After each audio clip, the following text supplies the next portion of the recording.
Bienvenidos a todos a esta segunda sesión de la jornada de reflexión sobre la aviación y la expansión aeroportuaria que convocamos desde la Red Regional Latinoamérica y Caribe de Permanecer en la Tierra.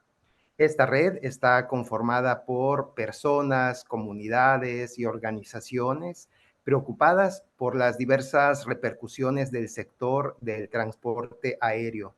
A su vez, hacemos parte de la red mundial Stay Grounded. Agradecemos a todos quienes participan en este diálogo, especialmente a los invitados que pues con su presentación van a detonar la reflexión y el diálogo en este día. Este es un espacio de diálogo, de análisis y de construcción de alternativas de vida digna ante los impactos de la industria del transporte aéreo y de los múltiples megaproyectos del sistema capitalista en nuestros territorios. Les recuerdo que esta jornada de reflexión la hemos dividido en 5 temas. El día de hoy toca al tema conflictos territoriales y expansión aeroportuaria en Latinoamérica y el Caribe. Anteriormente, en la primera sesión, hablamos de la aviación y el turismo, escenarios en Latinoamérica y Caribe, sesión que pueden ver desde el canal de YouTube de Stay Grounded y desde la página de Facebook de Permanecer en la Tierra. Las siguientes 3 sesiones son militarización e infraestructura aeroportuaria, análisis de la geopolítica en Latinoamérica y el Caribe, el Tren Maya y corredor interoceánico, el reordenamiento territorial del sur-sureste de México y Centroamérica, y por último, construcción de alternativas para permanecer en la Tierra desde Latinoamérica y el Caribe. Temas que son de gran importancia por el impacto en la vida de los pueblos indígenas, campesinos, urbanos, rurales y para todos quienes habitamos este territorio. Esta sesión está dividida en 2 partes. En la primera, los invitados harán una presentación de alrededor de 15 minutos cada quien. Y posteriormente, en la segunda parte, abriremos el diálogo entre todos, con participaciones de hasta 3 minutos que podrán ser preguntas a los invitados o bien participaciones abiertas que contribuyan a esta reflexión. Bienvenidos de nuevo. Y ahora presento a los invitados. Además, quiero recordarles que tendremos interpretación en inglés y español.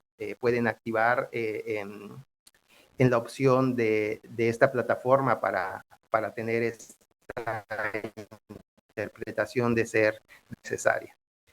Les invitados del día de hoy son primero Ángel Flores, quien es miembro del movimiento indígena para la integración de las luchas de los pueblos ancestrales de El Salvador, MILPA.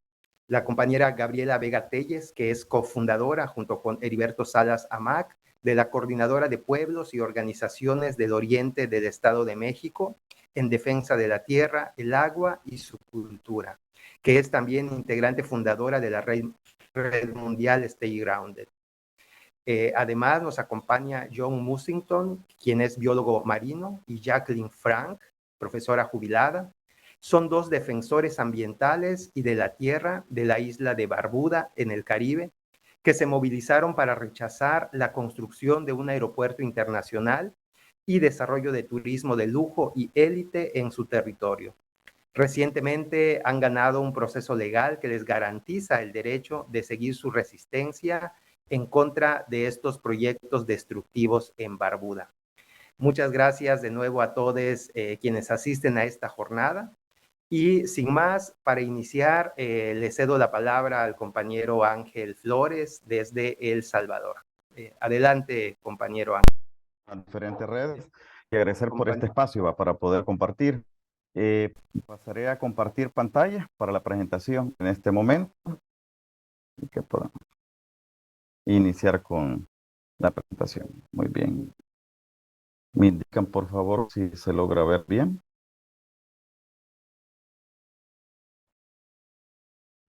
Sí, estamos mirando tu presentación, compañero. Muy bien.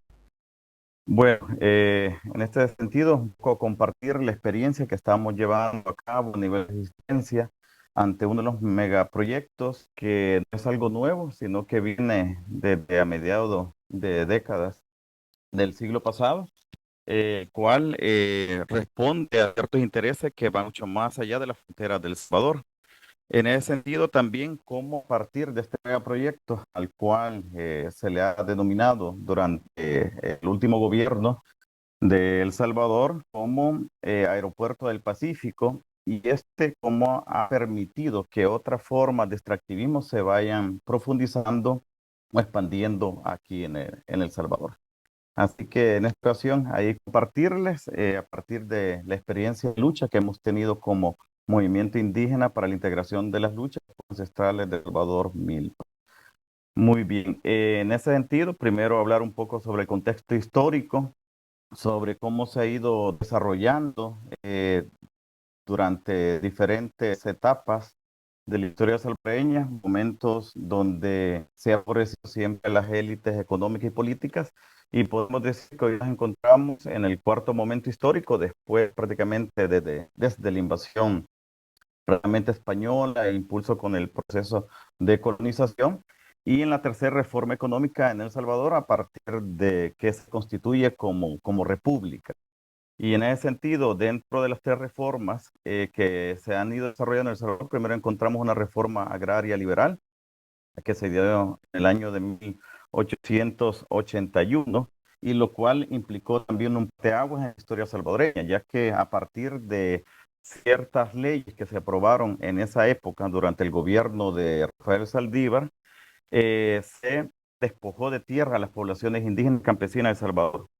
En ese periodo, de 1881 a 1882, se da la abolición de tierras ejidales y comunales, y al mismo tiempo también se crean mecanismos de criminalización y también de persecución de las poblaciones indígenas en El Salvador. A la par de esta situación de despojo en El Salvador, fue algo que generó una tensión social que llevó al levantamiento indígena de 1932, principalmente en el occidente de El Salvador, lo cual condujo a una de las mayores masacres de los pueblos originarios en América Latina, ¿va? Conocido simplemente como la masacre de 1932, que dejó un poco más de 30.000 muertos dentro de las poblaciones del occidente, principalmente El Salvador. Posteriormente, en la época de 1960, El Salvador firma Alianza para el Progreso, el cual era claramente un acuerdo económico entre Estados Unidos y los países de Centroamérica en función de los intereses económicos, claro, de Estados Unidos en la región mesoamericana. En ese sentido, inicia un proceso de inversión a nivel de infraestructura, pero también hay un proceso donde se le apuesta más al tema industrial y también al tema de el monocultivo en las zonas rurales, lo cual conlleva también a un cambio del modelo de producción dentro de las comunidades campesinas e indígenas de El Salvador. Luego, a partir de toda situación también de tensiones, explotación, se condujo a un conflicto armado, que fue el conflicto armado de la época de los años 80, ya que también eso conllevó a todo un proceso, digamos, de arrastre histórico con temas relacionados con la tenencia en la tierra, el que no se resolvía, y por ende se condujo a un tema de la guerra civil salvadoreña que generó más de 80.000 muertos, aparte de todos los mecanismos de represión que brindaba el Estado. Y bueno, y hoy nos encontramos en este tercer momento histórico que simplemente es una continuidad donde El Salvador se está constituyendo como un corredor logístico y turístico, algo que no es nuevo, que se viene dando inclusive desde los acuerdos de Alianza para el Progreso en 1960, y en la actualidad el gobierno que nuevamente reafirma su mandato a partir de las elecciones recién pasadas en El Salvador, donde el gobierno de Nayib Bukele le da continuidad a todas estas iniciativas económicas, aludiendo que son iniciativas propias, ¿va? Cuando son realmente iniciativas viejas que se vienen arrastrando en nuestro país y que favorecen claramente a los sectores empresariales que siempre han estado detrás del poder político en El Salvador. En ese sentido, El Salvador actualmente se está constituyendo como un gran corredor logístico de los demás sectores. Sí, perdón. Compañero, Sí, digamos. perdón la interrupción, solamente para pedirte que si pudieras hablar un poquito más lento por el tema de la interpretación, no importa que nos lleve un poquito más de Muy tiempo, bien. únicamente para que se pueda hacer una mejor interpretación y las compañeras de Bermuda puedan escuchar con claridad lo que tú nos compartes. Gracias, compañero. Muy bien, excelente, ¿no? Muchas gracias. Muy bien. A partir de esta etapa de constituir El Salvador como un gran corredor logístico y turístico, el actual gobierno también ha implementado una serie de normativas desde el año 2021 que también vienen a reconfigurar el tema relacionado con la tenencia de la tierra. Además de otro tipo de medidas que se están impulsando y actualmente prácticamente en nuestro país los diferentes territorios de El Salvador, especialmente en la franja costera marina, están sufriendo un proceso de turistificación muy fuerte que está llevando prácticamente a través de mecanismos de inclusive de expropiación de tierra para poder favorecer ciertos megaproyectos que está impulsando el gobierno, pero también para favorecer iniciativas económicas del sector turismo, ¿va? Como el caso de establecimiento de complejos hoteleros, a través inclusive de la intervención del Estado salvadoreño en favor de estos capitales. A partir de esta situación, estamos viviendo en El Salvador un proceso de descampesinización de las comunidades rurales, donde se les está despojando de sus tierras y por ende se está proletarizando, es decir, después de familias campesinas de tener tierra para poder cultivar, para poder producir, actualmente se les está quitando y prácticamente se les condena a ser mano de obra barata, ¿va? Para estas mismas empresas que están siendo beneficiadas, como también el tema de precarizar más sus condiciones de vida. Aparte de esta situación de despojo que se está dando en la zona rural de El Salvador, también ha generado un mayor incremento de la migración salvadoreña hacia países como Estados Unidos y otras regiones del planeta, que está generando también un despoblamiento de las comunidades rurales. Una situación sumamente preocupante porque si bien hay intereses de intervenir y favorecer estos megaproyectos, como el caso del Aeropuerto del Pacífico, y hay resistencia por parte de las comunidades, aquellas comunidades que están quedando despobladas, por ende, no existe para las condiciones para poder resistir ante esta iniciativa. Lamentablemente, es una situación que cada vez va más en incremento y aquí podemos ver también en el caso de El Salvador, recientemente se le está dando continuidad a una iniciativa que viene desde inicio de este siglo, que es el establecimiento de una zona económica especial del oriente del país. Para el establecimiento, si bien no existe un marco jurídico que permita el establecimiento de esta zona económica, pero ya en la práctica sí se está ejecutando. En el año 2021, específicamente en el mes de noviembre, se aprueba la ley de dominio eminente, que es una ley que permite expropiar las tierras de familias campesinas de manera expedita aquí en El Salvador, con solo el hecho de catalogarlas como tierras de interés público, ¿va? Entonces, eso viene a ser un poco la situación de este mecanismo también legal. Además que se han aprobado otras leyes, en ese mismo año y mes se aprobó también la ley especial para zonas tecnológicas del Salvador, que es un tipo de ley que exonera el pago de impuestos a sectores empresariales vinculados con el ámbito tecnológico.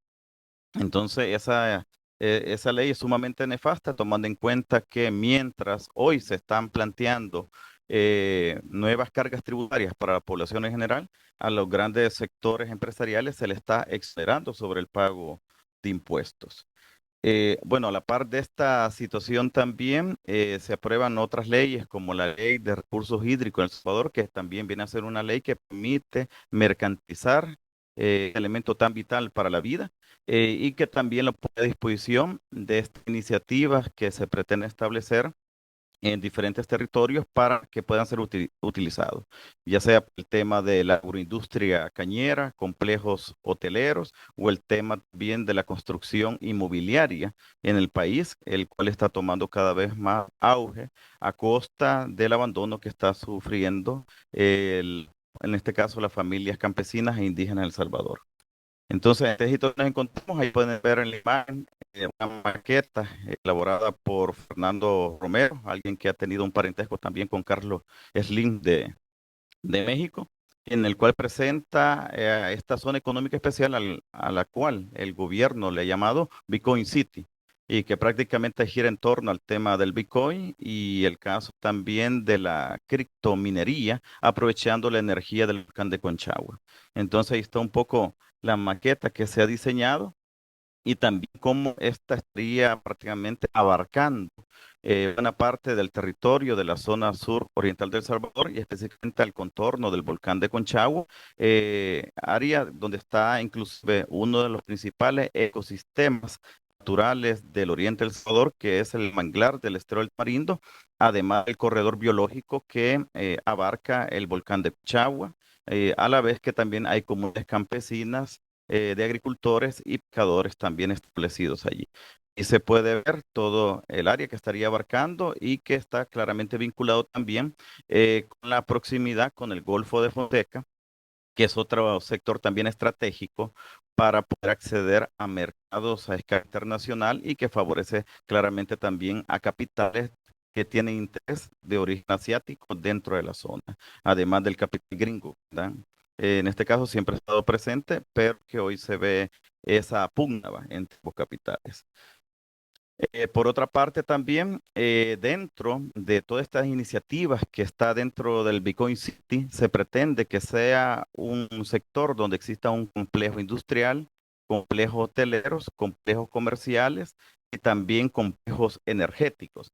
Se pretende que en esa área existan también centrales energéticas y para eso está prácticamente una gran iniciativa conocida como Conchagua Power, que la idea es construir, establecer ahí una central energética que aproveche también la energía fotovoltaica, pero también la energía geotérmica del volcán de Conchagua. Entonces estamos hablando que es una serie de iniciativas que actualmente se están estableciendo. Dentro de este enfoque también que sea un complejo logístico, uno de los principales megaproyectos que ha anunciado el gobierno de El Salvador y que ya fue prácticamente establecido a mediados del siglo pasado, es el Aeropuerto Internacional del Oriente de El Salvador, o conocido también como Aeropuerto del Pacífico. Actualmente el anuncio de este puerto en el año 2021 ya generó ciertos impactos, ya que benefició la economía especulativa e inmobiliaria dentro del sector. Es decir, uno de los principales elementos fundamentales para la vida dentro de las comunidades campesinas, que es la tierra, ha sufrido una fuerte alza. Estamos hablando que en El Salvador, por ejemplo, una hectárea que solía costar entre unos $4,000, actualmente anda costando $40,000, a partir del anuncio de este proyecto dentro de la zona. Entonces, una situación sumamente abismal. A partir de esta situación, este aeropuerto se planteaba realizar existían tres puntos probables en el cual pudiera desarrollarse. Lamentablemente, de los tres lugares que se había establecido, se eligió el lugar donde genera mayores impactos sociales, económicos y ambientales. Y es directamente en las faldas, prácticamente en las cercanías del volcán de Cuchagua, específicamente con las comunidades de Condadillo y Flor de Mangle, es donde se decide que se estaría construyendo a este aeropuerto. Lamentablemente, cuando se llega a la comunidad, se llega a través de engaños del gobierno, plantea que iba a darse un buen pago por las tierras. Además de eso, se les iba a dar vivienda, además de retribuirles las tierras, y también iba a haber programas para poder reactivar económicamente a esta población que iba a ser desplazada. Posteriormente que se dio el anuncio, se empezó la cercanía con la población. Luego, cuando el Estado realiza una oferta sumamente baja en comparación al mercado existente en este momento con relación a las tierras. Es decir, el Estado le ofrecía pagar una cantidad sumamente mínima, la cual iba a ser imposible para que la población pudiera adquirir tierras de igual calidad y cantidad dentro de los alrededores de las comunidades de Conde de Flor de Mangla. Entonces, lamentablemente, esta situación se ha ido agudizando, el cual a partir de la reacción de la misma comunidad, el Estado salvadoreño a través de la autónoma CEPA, que es la entidad gubernamental encargada de ejecutar esta mega obra, empezó a intimidar, a generar miedo a la población, mencionándole que si no aceptaba, simplemente se le iban a expropiar las tierras o que iban a recibir represalias a nivel jurídico. Esta situación también se dio a la par que en el año 2022, el año antepasado, en el de marzo, a partir de un auge de violencia, porque el Estado salvadoreño rompió el pacto con una de las principales estructuras de pandilla aquí en El Salvador, hubo un repunte de violencia muy fuerte, lo cual conllevó a que el Estado salvadoreño aplicara el régimen de sección. El régimen de sección, si bien se plantea que es para la persecución de personas vinculadas con las estructuras de pandilla en El Salvador, también han servido para intimidar y también para perseguir a defensores de derechos ambientales colectivos y también de los pueblos indígenas de El Salvador, así como también de otros sectores que están en lucha, como el caso del colectivo feminista y también sindicales. Entonces, a partir de esa situación de la intervención del Estado en estos territorios, más el régimen de sección, imposibilitó que pudiera haber una resistencia contundente ante este megaproyecto por el miedo a sufrir represalias. En esta comunidad de Condadillo y Flor de Angle prácticamente afecta a un promedio de 225 familias que se dedican también a la actividad agrícola, pesquera y recolección de moluscos. Ahí podemos ver la imagen al grupo de personas, principalmente de líderes y lideresas, que han alzado la voz en contra de este megaproyecto y también sobre cómo se ha intervenido áreas boscosas de bosque donde se ha depredado para poder hacer el estudio de suelo, es decir, no es ni siquiera la construcción. Ahí podemos ver el caso de la máquina de la retroexcavadora en la parte de la imagen superior derecha y en el caso de la imagen inferior podemos ver una parcela agrícola que fue zanjeada para poder hacer este estudio de suelo, es decir, destruyendo prácticamente la estructura del mismo, imposibilitando que pueda ser utilizada con fines agrícolas posteriormente. Entonces, eso podemos ver el nivel de afectaciones que actualmente está viviendo la población, en el cual se les ha violentado los estándares internacionales sobre esta forma de proceder que tuvo que haber hecho el gobierno, en este caso para no afectar a la población y también para poder consultar sobre cuál era su percepción ante este proyecto.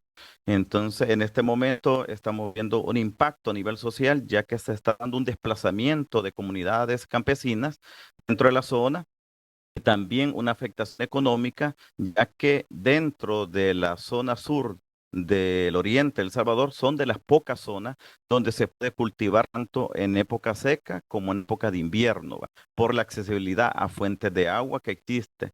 Además, sin contar que es sumamente vulnerable, ya que aquí nos encontramos en el corredor seco centroamericano, al depredar bosques como el bosque salado ubicado en las cercanías del estero del manglar, el Tamarindo, estaría alterando totalmente este ecosistema natural y volviéndonos mucho más vulnerables ante las sequías.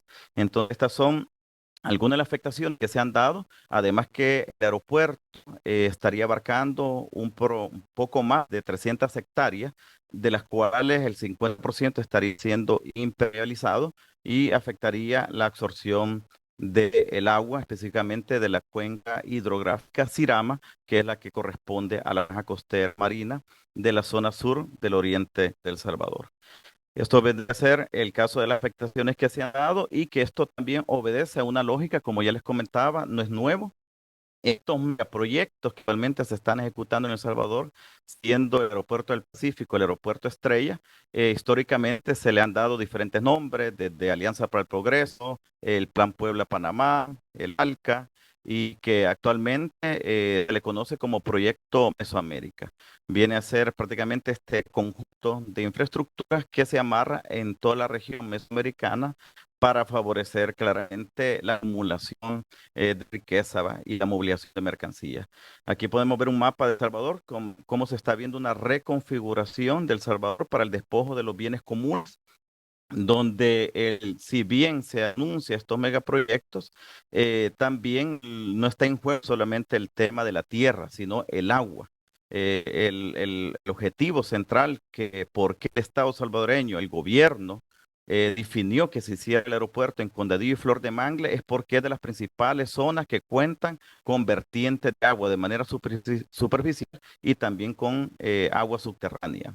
Entonces creemos que el objetivo central no es tanto la tierra, sino acceder al agua para poder beneficiar a los sectores empresariales del ámbito turístico, bien inmobiliario que se están, en este caso, estableciendo en dicha zona. Podemos ver grupos empresariales vinculados con el gobierno, como el caso del Grupo Flores, que es una empresa que pertenece al secretario estratégico de proyectos del gobierno de El Salvador, Cristian Flores, y también otros grupos como que anteriormente siempre han estado asediando a los pueblos en los diferentes gobiernos, como es el caso de desarrollos turísticos El Pacífico, que es una empresa del grupo Agsal de Murray Mesa, uno de los sectores oligárquicos históricos de nuestro país, que también se ha encargado de ir explotando tanto los bienes comunes como, en este caso, las poblaciones en los territorios.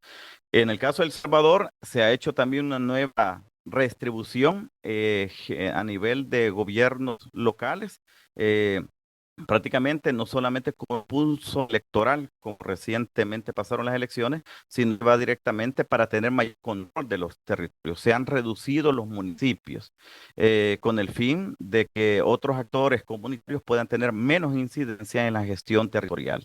En El Salvador prácticamente se está dividiendo en tres sectores a partir de intereses económicos. La zona norte se le conoce como Corredor Dorado, que es donde se pretende establecer, inclusive reactivar nuevamente la explotación minera en El Salvador. Como ustedes ya saben, El Salvador es el único país a nivel mundial donde se aprobó la primera ley en contra de la minería y que actualmente este gobierno anda coqueteando con instancias internacionales, al parecer para retomar la iniciativa en la zona norte del Salvador. Luego la zona central y la zona sur, que se pretenden ser explotadas más con el ámbito turístico inmobiliario, se la ha denominado a la zona central como en el caso del Cinturón de Fuego, que es donde pasa la cordillera volcánica. Y luego tenemos, en este caso, el corredor de los circuitos turísticos de la zona sur, donde se pretende establecer los Sur City, que son áreas de explotación turística industrial, turismo meramente de burbuja, que claramente están despojando de sus tierras a las poblaciones campesinas que han sido establecidas allí y también de pescadores a partir de estas iniciativas económicas que se están realizando por grandes complejos, grandes capitales hoteleros dentro de la zona, junto con el acompañamiento del gobierno salvadoreño. Además de también zonas económicas como el Bitcoin City, que se está estableciendo en la zona sur oriental de El Salvador. Así que esto vendría a ser, en ese sentido, cómo se engana en toda la región mesoamericana. Este es un mapa que muy bien puede ser ya conocido por parte de ustedes a partir de toda esa construcción y cómo El Salvador juega simplemente un engrane más como un corredor logístico y turístico para favorecer toda esta lógica de infraestructura y sumarse a la interconexión de los 7 puntos desde la zona sur de México hasta la zona del Darién en Panamá. Así que los diferentes conflictos sociales que se dan a partir de este tema, la extensión de la tierra, en el caso de El Salvador, solo en el Departamento de la Unión, en la Franja Costera Marina, actualmente existen 12 comunidades que están en conflicto en torno a la tenencia de la tierra en este momento, por todas estas iniciativas que están impulsando. A la par de todo este tema, se está dando en El Salvador un debilitamiento de los espacios democráticos y fortalecimiento del autoritarismo. Es decir, estos megaproyectos, todas estas iniciativas económicas no fueran posibles si no es también porque la población ya no tiene a dónde acudir para hacer valer sus derechos. Entonces estamos viendo cada vez en el Estado salvadoreño el gobierno con un carácter cada vez más autoritario impositivo y cómo está fortaleciendo más los cuerpos represivos, en este caso la Policía Nacional Civil y también la Fuerza Armada, para en un momento dado también utilizarlo en contra de la población, bajo el pretexto del ataque hacia las pandillas. Y aquí podemos ver claramente a través del régimen de sección cómo se ha convertido en un régimen permanente en El Salvador que sirve para el control social, para evitar la resistencia y defensa de los territorios. También un régimen narrativo donde claramente se posiciona la palabra de, en este caso del presidente, principalmente la figura de Nayib Bukele, que es una figura muy predominante y que lamentablemente cuenta con un buen respaldo de la población. Inclusive la misma población afectada de estos megaproyectos no suele discernir de dónde viene este tipo de iniciativa. Además de eso, ha ido configurando un régimen de tenencia de la tierra, es decir, está dándose un proceso de reconcentración de la tierra a través del despojo, utilizando estas leyes como la ley de dominio eminente, que es una ley que permite expropiar, además de otras leyes como la ley integral de comercio agropecuario y otras leyes que actualmente se están impulsando en El Salvador para poder facilitar el despojo de las tierras. A partir de esto, también se ha dado todo un proceso de persecución, criminalización y encarcelamiento, con el caso de los compañeros Oscar René Martínez, quien fue un compañero capturado el año pasado, perteneciente a la comunidad Nuevo Amanecer en el municipio de Intipucá, y que ha sido una de las comunidades que ha alzado la defensa del derecho a tierra. También tenemos el caso de Levi Morales, el hijo de uno de nuestros compañeros fundadores de Milpa, que a pesar de que ya existe una orden de liberación hacia él, él fue liberado en el mes de noviembre e inmediatamente fue recapturado, es decir, violentando todo el tema de sus derechos. Entonces, es una situación que sumamente nos preocupa porque cada vez El Salvador va hacia ese rumbo de una mayor persecución y criminalización y represión posteriormente también de los sectores que actualmente están defendiendo los territorios. Así que eso viene a ser un poco la situación del régimen y también cómo ha posibilitado, en este caso, limpiar los territorios de defensores y defensoras de derechos humanos, de derechos colectivos de los pueblos indígenas, como también la defensa de los derechos de la madre naturaleza. A partir de eso, nuestra organización también surge ese marco con el fin de articular los diferentes sectores sociales en lucha, que viene a ser parte de la estrategia que nosotros vemos como un mecanismo para poder afrontar esta realidad que estamos viviendo. Al mismo tiempo, también la construcción de una agenda común para la defensa de nuestros intereses como pueblos originarios y también como clase trabajadora. Otro aspecto que vemos fundamental es la mediatización de las luchas y la construcción de unas narrativas contrahegemónicas que permitan revertir toda esta visión y este control mediático que tiene el gobierno actual. Por otra parte, también la movilización permanente, es decir, estar haciendo diferentes acciones sociales donde se logra posicionar, en este caso, la defensa de los territorios por parte de las poblaciones afectadas. Y por ende, reafirmar nuestra autonomía e independencia. Lamentablemente en El Salvador, como en las diferentes regiones latinoamericanas, siempre hay un tema de instrumentalización por actores ajenos de los movimientos indígenas y campesinos, y es necesario también tener esa visión ideológica y política común que nos permite tener esa independencia y que evitar que nos desvíen de la lucha. Y por ende también un elemento que ya se ha mencionado también en este espacio es la revitalización de la espiritualidad y como visión de los pueblos originarios de El Salvador como identidad fundamental para poder resistir a estos embates que estamos viviendo. Así que eso viene a ser un poco lo que hemos ido enfrentando y también resistiendo y las posiciones que tenemos como organización ante esta situación que vemos que cada vez se está agudizando más en El Salvador y también en la región mesoamericana. Y la articulación, clara, no la vemos solamente en El Salvador, sino a nivel regional y también a nivel continental para poder enfrentar esa situación que estamos viviendo. Hay que solamente, y muchas gracias ahí por permitirme. Muchas gracias, compañero Ángel Flores, desde la organización MILPA de El Salvador.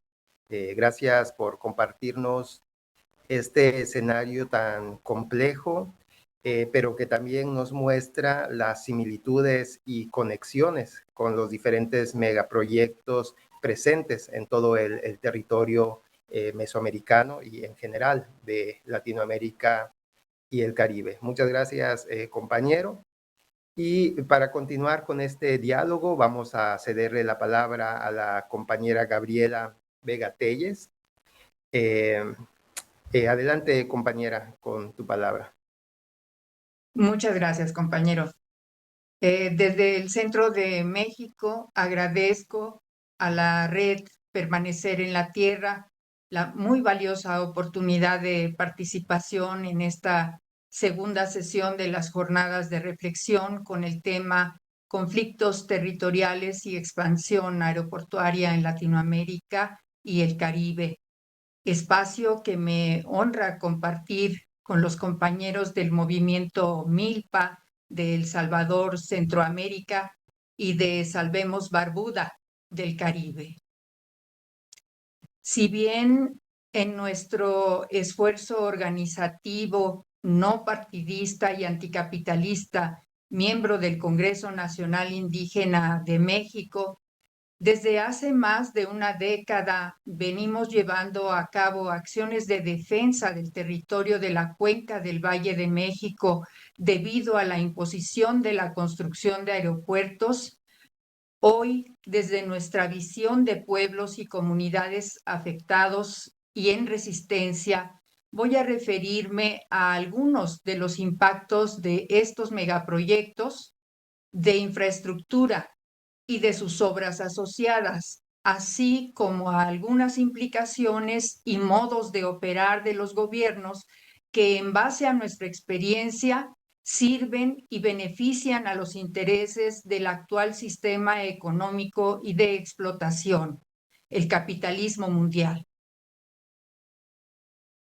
Nuestro compañero de lucha, el arquitecto urbanista y pensador crítico de la modernidad, Jean Robert, fallecido en octubre de 2020, en el documento Algunas consideraciones sobre el nuevo aeropuerto internacional de la Ciudad de México del año 2018, nos dice que el simple anuncio de obras que quizás no se realizarán antes de 5 o más años puede ser el detonador de una inestabilidad creciente de los precios y de los usos de los terrenos en toda la región aledaña. Asimismo, que la construcción de infraestructuras de transporte casi siempre tienen algunos fines especulativos, que el transporte aéreo es el mayor consumidor de energía a diferencia de los transportes terrestres tradicionales, que los agrocombustibles no son una alternativa viable a los derivados del petróleo porque contribuyen a reducir el área de los cultivos alimentarios, mencionando al turismo como un factor importante del crecimiento de la aviación comercial, a la que considera una forma de transporte destructiva y altamente subvencionada por la mayoría de los gobiernos del mundo. Y que es cierto lo escrito por Jan, porque la especulación, el cambio de uso de suelo, el despojo de tierras, el desalojo y demolición de viviendas, un crecimiento urbano descontrolado y extendido a tierras ejidales, precedido por una extensión del sistema carretero, ha provocado la devastación de la naturaleza, la contaminación y desabasto de agua, la imposibilidad de cultivar alimentos sanos y plantas medicinales, el deterioro de la salud y la calidad de vida de la población, violencia, inseguridad, desempleo, pobreza y la pérdida gradual de autonomía, historia, identidad, cultura y tradiciones. Todo eso los pueblos lo hemos venido viviendo en carne propia en cada uno de los intentos de construcción de este aeropuerto dentro del territorio de la misma cuenca. Desde la supuesta opción Tizayuca, que en realidad era en terrenos del pueblo de Zapotlán de Juárez en el estado de Hidalgo, luego en las tierras de la ribera del lago de Texcoco y finalmente junto a la base militar número 1 de Santa Lucía, en la zona del lago de Zumpango, Estado de México. Nuestro compañero de lucha, Heriberto Salas Amac, cofundador de la Coordinadora de Pueblos y Organizaciones del Oriente del Estado de México en defensa de la tierra, el agua y su cultura, fallecido en julio de 2020, en una conferencia de prensa en el Club de Periodistas de la Ciudad de México, narró el fraude del año 2010 cometido a las comunidades de la ribera del lago de Texcoco por la Comisión Nacional del Agua del Gobierno Federal, con la complicidad de las autoridades agrarias que, con el argumento de que era una zona sobreexplotada en su acuífero, engañosamente pidieron a los campesinos ceder una gran extensión de tierra supuestamente para llevar a cabo un proyecto de mitigación y recarga de los mantos freáticos y de rescate ambiental del lago de Texcoco. Pero una vez logrado su objetivo, la Conagua cedió esos terrenos al Grupo Aeroportuario de la Ciudad de México, siendo esta la maniobra utilizada por el gobierno mexicano para quedarse con la tierra y después usarla con un objetivo distinto para el cual los pueblos no fueron consultados y que era la construcción de un nuevo aeropuerto. El entonces gobierno federal pudo iniciar los trabajos de construcción convocando a los pueblos a una reunión informativa que después hizo pasar por consulta pública. A esto siguieron la compra de terrenos a muy bajo costo por grupos de poder político y económico, asambleas espurias, fraudes agrarios y el otorgamiento ilegal de tierras en Chimalhuacán e Ixtapan al grupo de choque paramilitar PRI Antorcha Campesina. La llamada nivelación del terreno consistió en la remoción del suelo natural salino del lago junto con los desechos tóxicos de los desasolves de los drenajes a cielo abierto de la Ciudad de México que por décadas habían sido arrojados ahí por la Conagua, igual que los escombros de los hospitales, laboratorios, industrias, edificios, viviendas, etcétera, que se derrumbaron en la Ciudad de México por el terremoto de 1985. Los 3 niveles de gobierno permitieron que 4 millones de toneladas de estos lodos tóxicos y desechos hasta radioactivos fueran depositados en los socavones de las antiguas minas de la zona de la montaña de Texcoco, que eran pozos naturales de absorción de agua de lluvia para la recarga del acuífero más sobreexplotado del país y en veda. El acarreo se hizo en miles de camiones y tráilers que acabaron con la tranquilidad de las comunidades, provocando destrucción y accidentes a su paso sobre las tierras de cultivo, de pastoreo de animales y por los caminos rurales de los pueblos.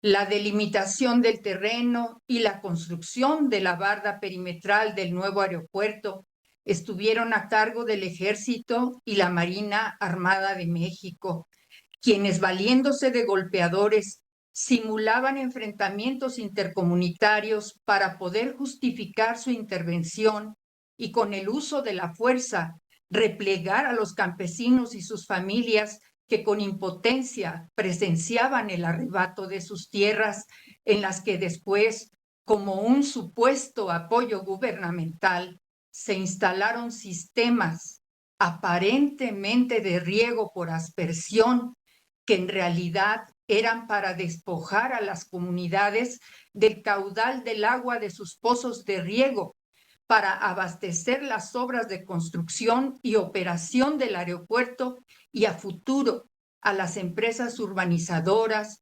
industriales, hoteleras y comerciales. Para la obtención de los materiales de construcción, se dinamitaron y depredaron más de 100 cerros que albergaban manantiales, bosques, biodiversidad y vestigios arqueológicos. Los pueblos intentaron defenderlos, arriesgando su vida, cuidándolos de día y de noche e interponiendo denuncias, a lo que los gobiernos respondieron, en algunos casos con la fuerza pública y en otros con sellos de cancelación en las minas, los cuales no eran respetados por las empresas, obligando a los pueblos a volver a denunciar en un círculo vicioso creado para ganar tiempo. Con el cambio del gobierno federal mexicano en 2018, los negocios y la construcción del nuevo aeropuerto internacional de la Ciudad de México cambiaron de un grupo de poder político y económico a otro. El megaproyecto recibió el nombre de Aeropuerto Internacional Felipe Ángeles, por sus siglas AIFA, y fue trasladado a la parte norte de la misma cuenca del Valle de México, junto a la base militar de Santa Lucía, en la zona del lago de Zumpango, donde los pueblos también fueron despojados mediante expropiaciones de terrenos y afectados en su salud y calidad de vida por el crecimiento urbano acelerado, la contaminación y la sobreexplotación de sus recursos naturales, además de la crisis hídrica de todo el Valle de México.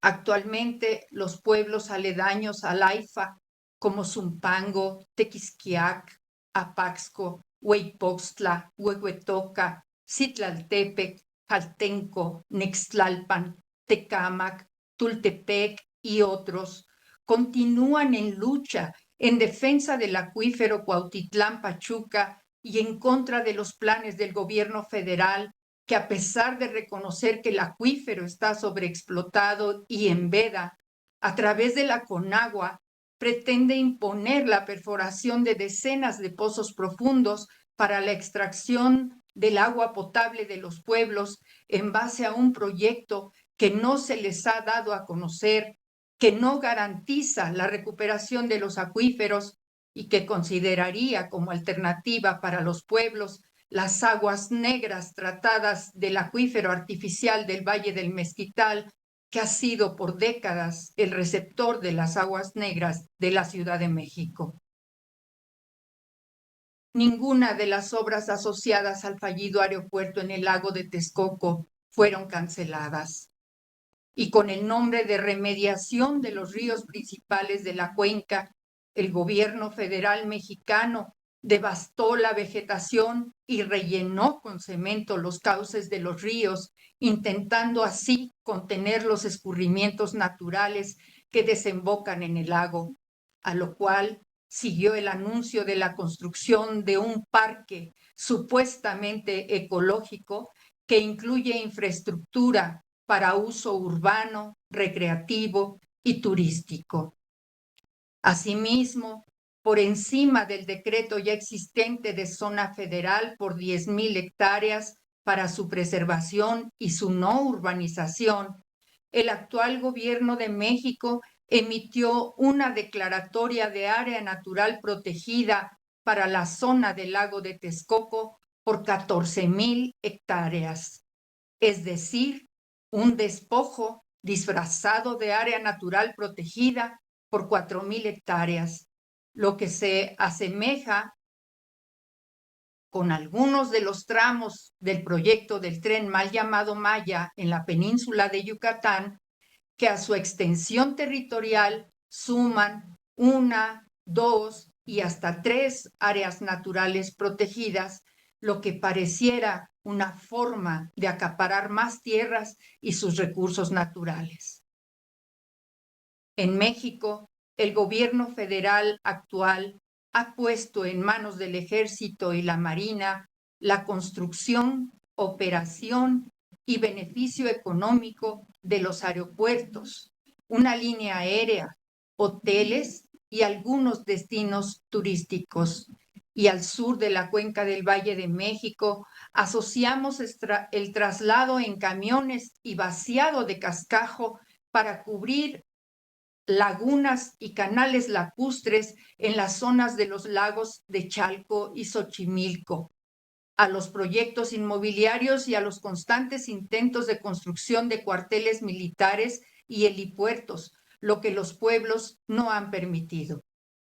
La mayoría de los daños ocasionados por los proyectos de aeropuertos, se construyan o no, son irreversibles y serán las futuras generaciones quienes tendrán que lidiar con las consecuencias. Dejo hasta aquí mi participación, esperando que nuestra experiencia de lucha pudiera contribuir a la lucha de otros pueblos hermanos en América Latina y el Caribe. Muchas gracias otra vez, a permanecer en la tierra y a stay grounded. Tlazocamatimiac, Ometeo. Muchas gracias, compañera Gabriela, por esta exposición tan clara que nos muestra esta realidad que estamos viviendo en México y que conecta con mucha similitud a las realidades de otras geografías en Latinoamérica y el Caribe. Vamos a dar paso a los siguientes ponentes de esta conversación. John Mussington y Jacqueline Frank, a quienes les damos la palabra y la bienvenida desde luego a este espacio, quienes están en la isla de Barbuda. Adelante, Jacqueline, John. Okay, thank you. Greetings, everyone, from the island of Barbuda. My name is John Mussington, and my colleague is Jacqueline Frank. Now, what I will do is to give you a background in terms of developing the context of our struggle. I will show you as well the linkages to the presentation which we just heard, which surrounds the building of an airport, and bigger than that, the consequences of that airport, which is depriving ordinary persons of their resources and livelihoods and the threat to their existence. Our situation may be on a smaller scale, but then it represents a movement throughout Latin America and the Caribbean, where in these times of the climate crisis, we are being threatened with the elimination of these last places on planet Earth, which can be considered to be paradises. So just a brief background on Barbuda.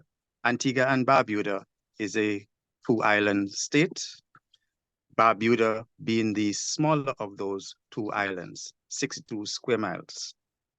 The islands are separated by 25 miles of ocean, and the main means of transport between the islands is by ferry and by small aircraft, which can accommodate up to 9 persons and sometimes 19.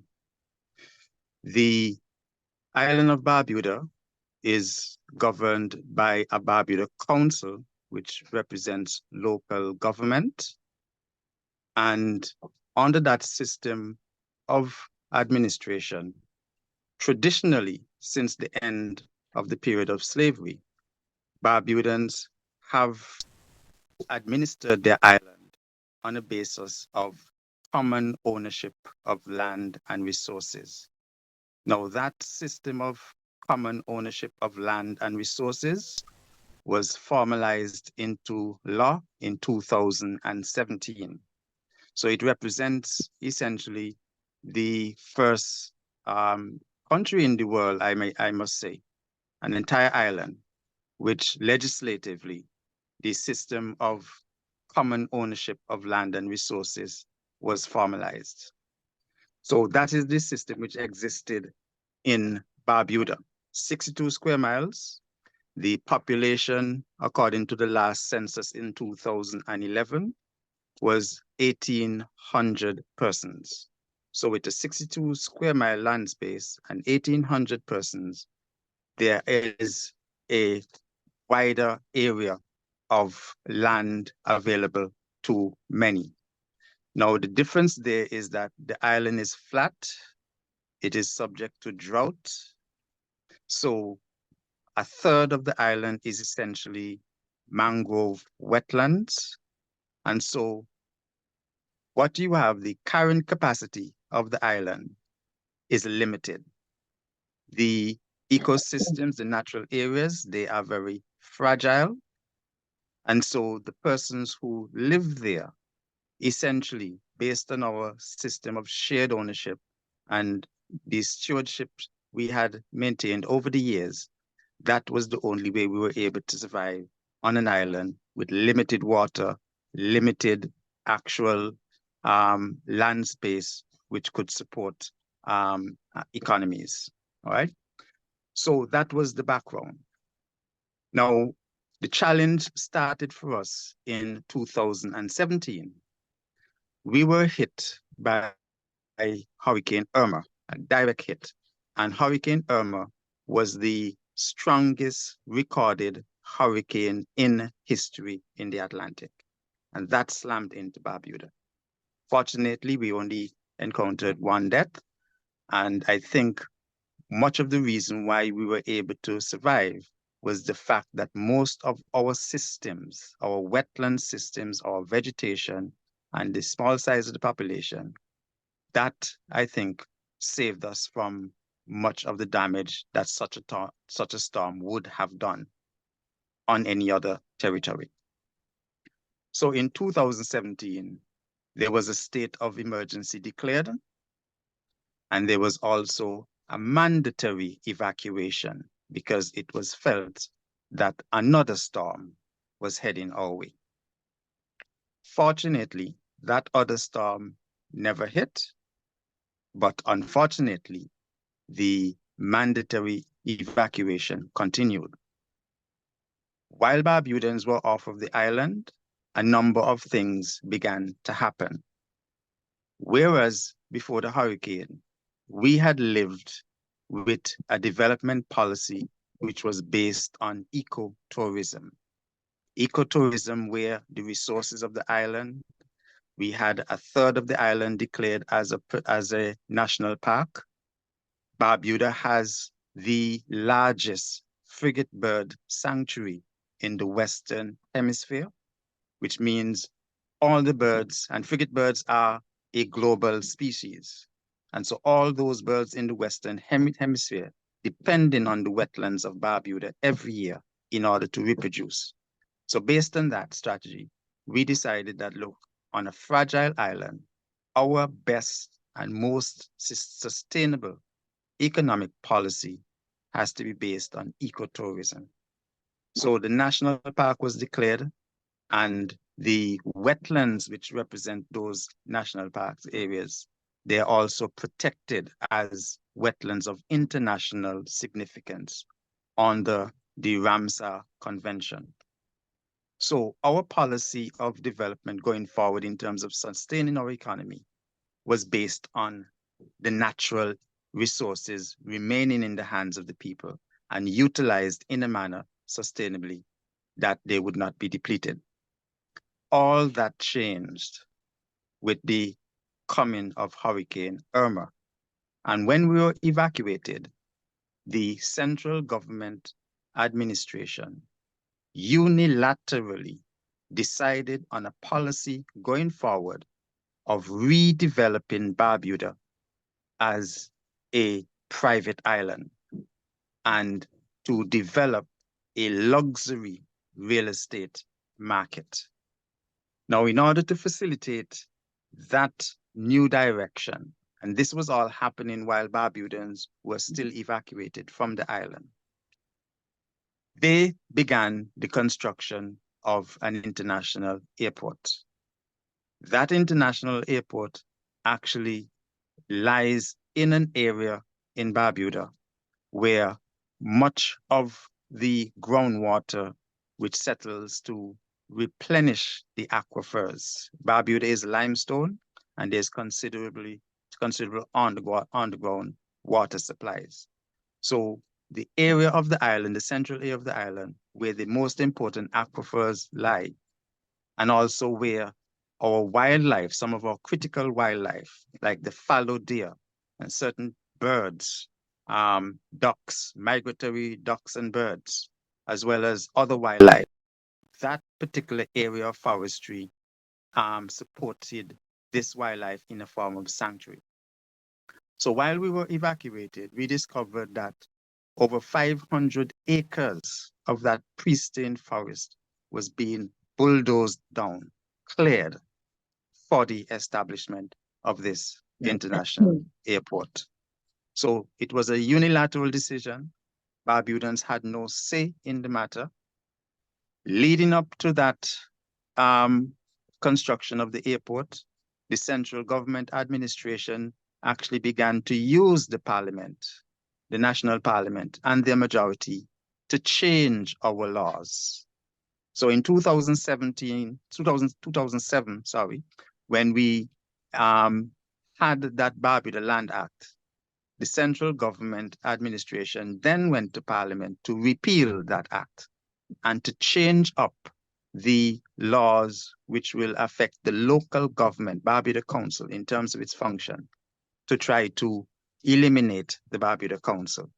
And that was a precursor in terms of changing the land system to freehold, because you cannot develop a luxury real estate market where you are going to be building enclaves so that millionaires and billionaires can enjoy their private lifestyle in exclusive community. You cannot do that in a system where there's common ownership of land and resources. So the administrative agenda was to change our laws. The actual starting of the airport, in the absence of Barbudans who had no say in the matter, that began. And so Jacqueline Frank and myself, when we returned to the island a month after the hurricane, we saw what was going on and we decided to start asking questions, only to realize that the planning laws which are enforced in Antigua and Barbuda were bypassed. There were no planning permission issued for the start of that construction of the airport. There was no environmental impact assessment done, given the sensitive nature. And under our laws, for those sorts of development, you have to have a mandatory environmental impact assessment. So after realizing that those things were not done, we both decided to challenge legally in the courts what was happening in that airport scenario. So in 2018, we managed to get an injunction, but that injunction was lifted. And so the airport construction continued and the case was drawn out. There were several preliminary battles in terms of procedures. Airport Authority, for example, made a claim that they should not be involved in the action. We had to defeat that in the court, so they were brought back in. And eventually, in one of the attempts to reinstate the injunction, the lawyers for the Central Government Administration and the Development Control Authority, which were answerable in the case, they introduced this concept of standing. In other words, they were claiming that Jackie, Frank, and myself, as ordinary citizens, we did not have the legal grounding and authority to bring the case to court in terms of challenging the government. Now, had that challenge remained and it was successful, it would have meant the end of our challenge to the matter, and it would also set a precedent in Antigua and Barbuda and all the other countries under the jurisdiction of the Privy Council, which is our apex court, and also Latin America and Caribbean, all these countries and territories that depend on a system where, for example, under the Escazú Agreement and other international agreements, then ordinary citizens could have challenged governments. So had they succeeded with that claim of no standing, there would have been significant implications throughout the region. So we persisted Unfortunately, the case was heard last November 8th in the Privy Council, and we got a decision this February where the Apex Court, the Privy Council, declared that we in fact have standing, we have the authority, we have the right to make such a challenge. So that attempt was diverted, and so that is the significance of the outcome of that particular case.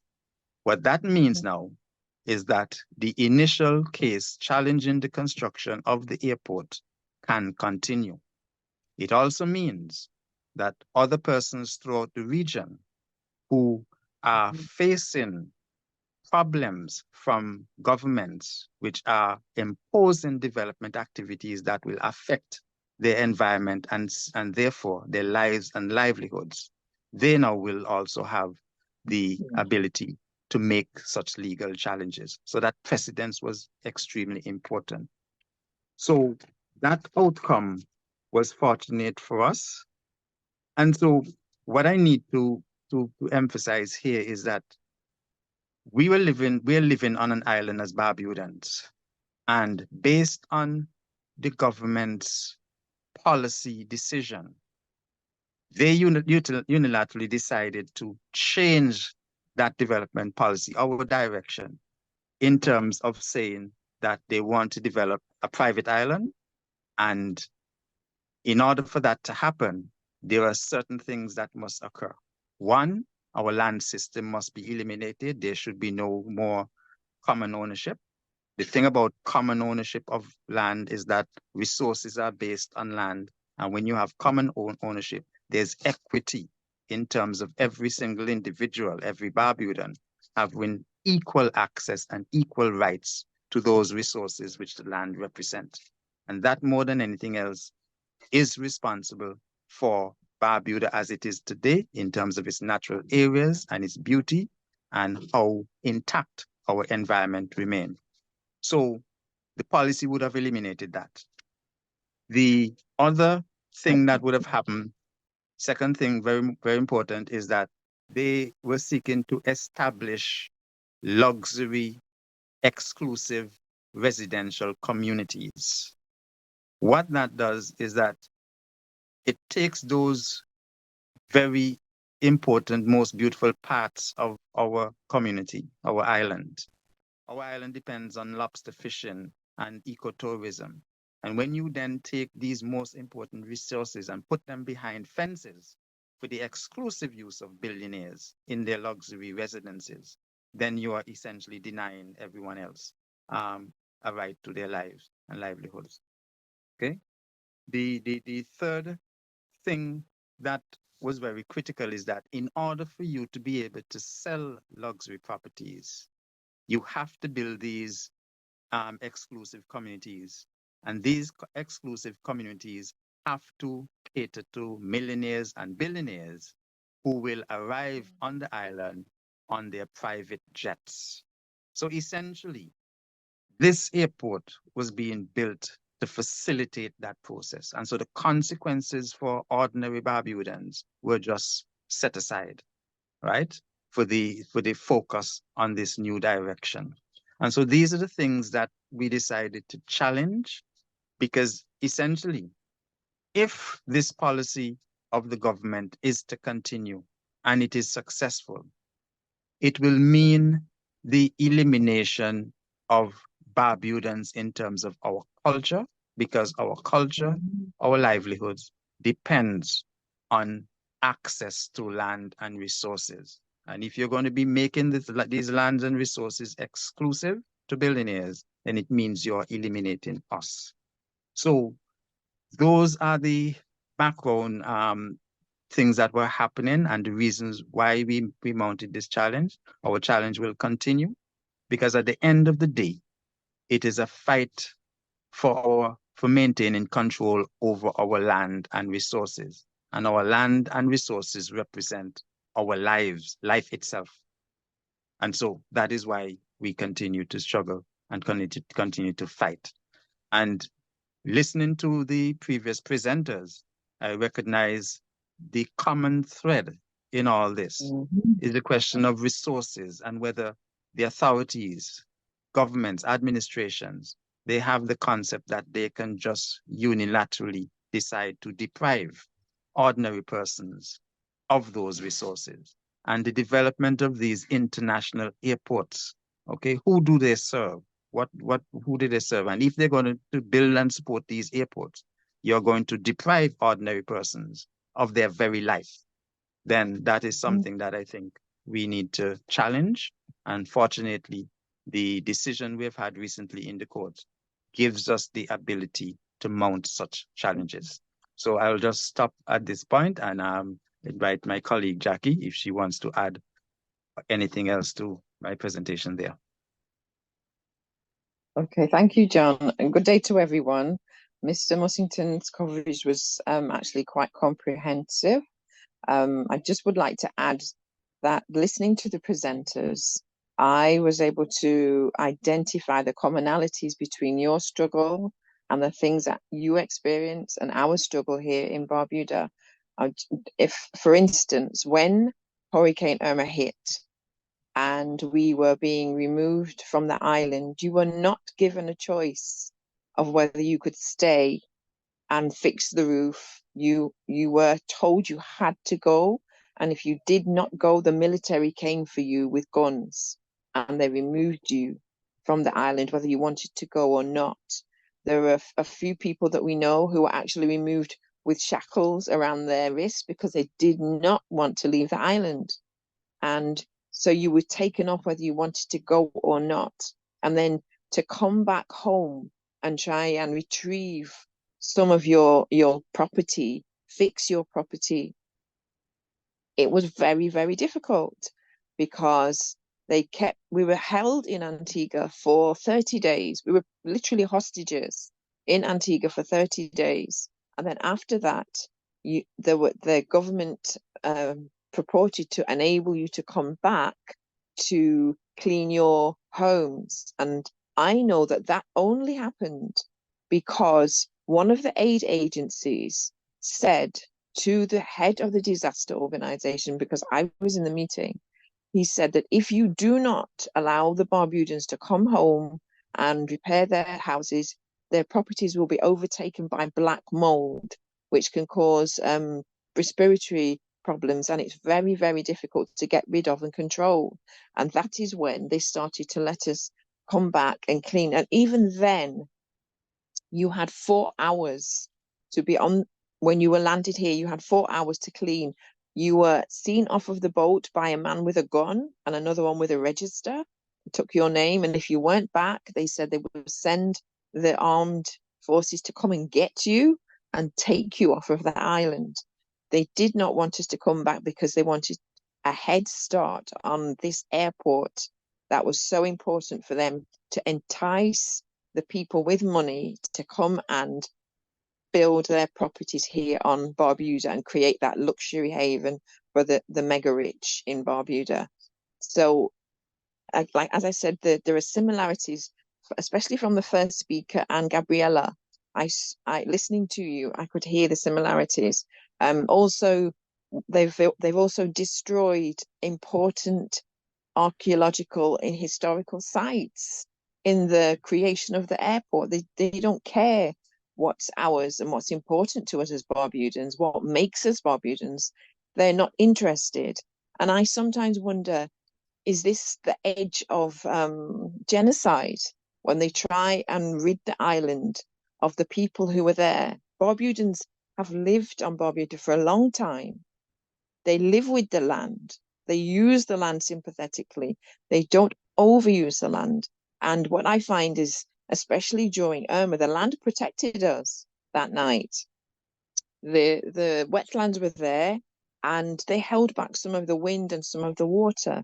And thankfully, I believe that is why we only lost one life. But now if you were to fly over that area, there's hardly any wetlands left in the name of a golf course.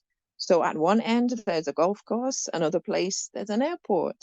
And even the airport, the airstrip, I went on the airstrip for myself when it was being constructed, but no one was there. And you could actually see the indentations in the runway that suggested that underneath the runway are caves that full of water. And I don't understand that kind of thinking, other than to say it's all based around the concept of disaster capitalism. So where there's been a disaster, you move in, and in the name of helping or building the nation, you say, oh, we need this, or we need that. We need to put this down, or we need to extract this and take it out to improve the lot for the people that live there. But the reality is only certain people are benefiting from what is being done to the island. And also, as Mr. Mussington said, the land. People recognize that our land tenure system is a popular one, and it encourages people to look after what they have.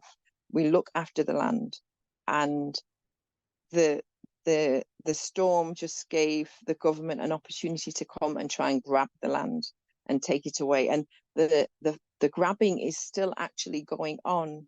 There are challenges currently today.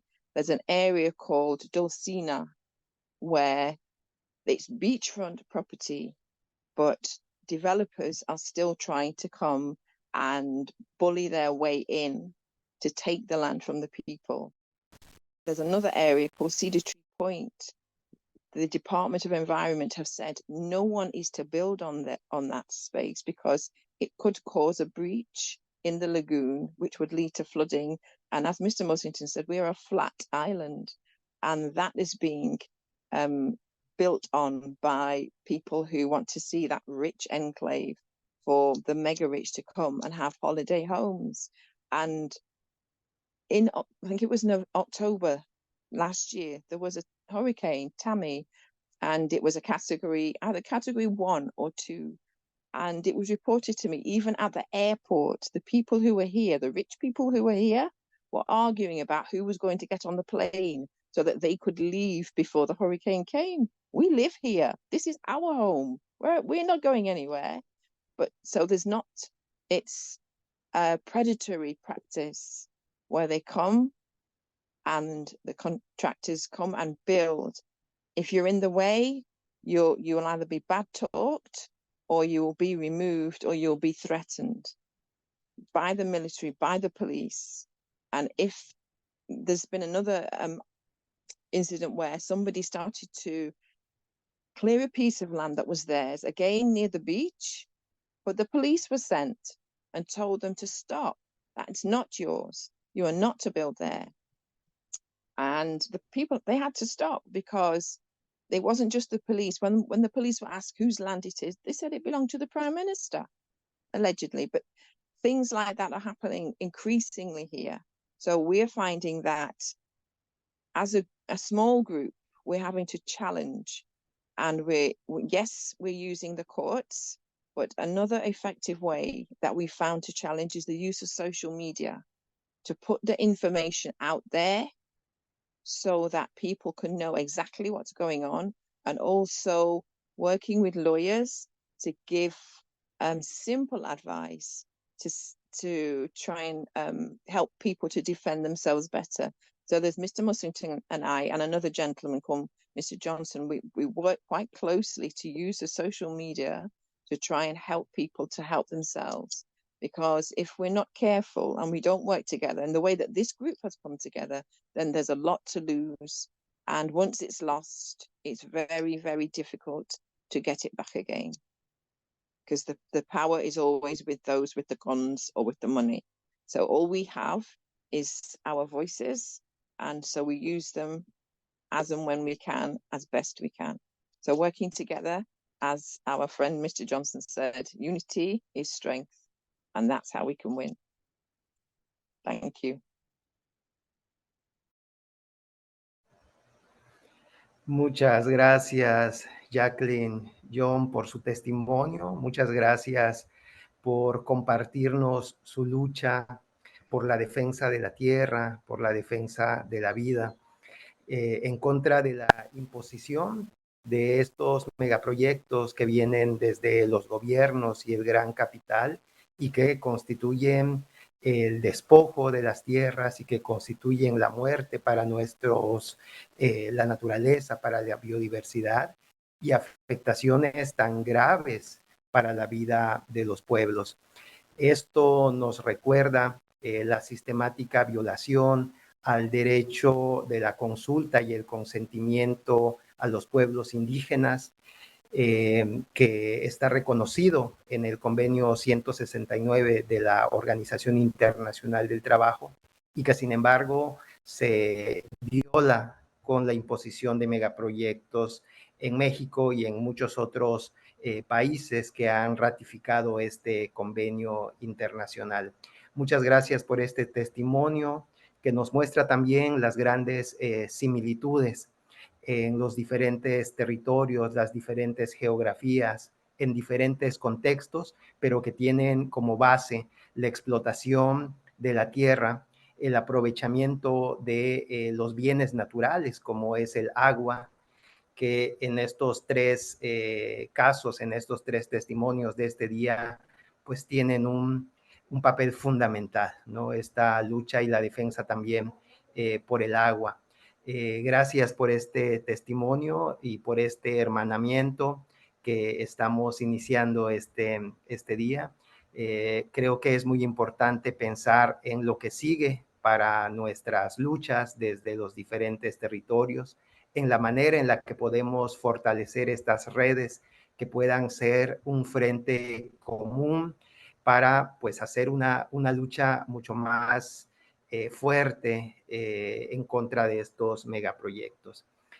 Y bien, de esta manera terminamos estas tres comparticiones y abrimos paso al diálogo, a esta segunda parte de este conversatorio, con intervenciones breves de unos 3 minutos para pues, poder dar oportunidad a la participación.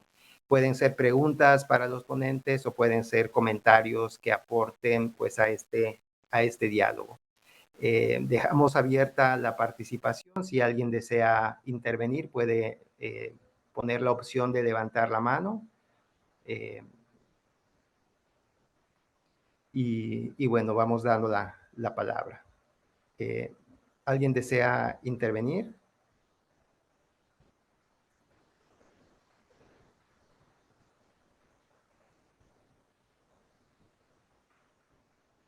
¿Alguna pregunta, algún comentario? O alguien del exponente, si quisiera aportar algo más, de igual manera puede ser posible. Yes, there's one hand I'm seeing. I'm seeing one hand.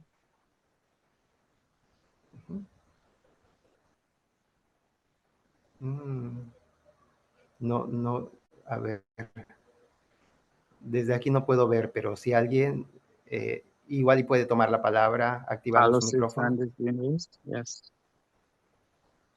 Parece que Carlos, adelante Carlos. Bueno, en tanto podamos escuchar a Carlos o nos puede escribir, quizás si alguien más quiere tomar la palabra o quiere levantar la mano.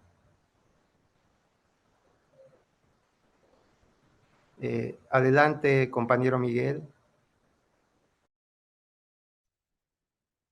Pues yo simplemente quería hacer la reflexión de que hay algo común en los megaproyectos, ¿no? O sea, en México hay una lucha de más de 40 años de lucha contra megaproyectos, que tal vez empezó con la construcción de la central nuclear de Laguna Verde en México. Y en todos los casos se repiten pues todas las atrocidades que se pueden oír tanto en la construcción de aeropuertos como en la construcción de carreteras y en la construcción, por ejemplo, del Tren Maya en el caso de México. Y es que está detrás de todo eso. O sea, como son cosas similares en que los gobiernos, aquí por ejemplo quiero hacer notar que en 2018 en México hubo un cambio que podríamos decir radical en el gobierno mexicano. Es decir, pasamos de un gobierno de extrema derecha, radicalmente neoliberal, a uno de izquierda, pues muy antineoliberal, tanto como pudo. Y esto hace ver que lo mismo gobiernos de derecha que de izquierda construyen megaproyectos. Entonces, esto es un consenso de gobiernos de izquierda y de derecha. Y atrás de eso, el terreno común es lo que yo llamaría dos cosas. Lo que yo llamo es la religión de la economía. Porque hay fuerzas muy grandes, por ejemplo, en el caso de los aeropuertos, las fuerzas de los empresarios para imponer aeropuertos en México es inmensa, ¿sí?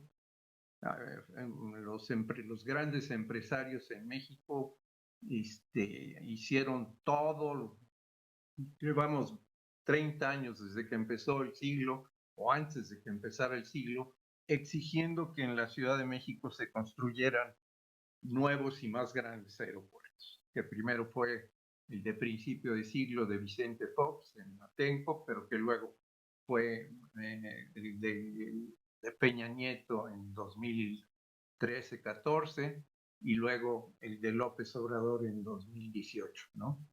Entonces, la presión internacional para ampliar aeropuertos es mundial, o sea, es global.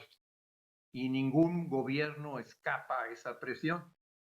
Ningún gobierno puede evitar, cuando menos no en el sur global, cuando menos no en México. En México no me imagino un gobierno que trate de frenar la construcción de aeropuertos, sea de izquierda o sea de derecha. Y en este sentido, pues sí veo que también tenemos que ver lo que se llama pensamiento global. Es decir, que lo que sucede localmente está por todos lados en el mundo. Y hay unas cosas que son globales. Y en este sentido creo que lo global es lo que yo llamo la religión de la economía. O sea, la economía por encima de cualquier otra consideración.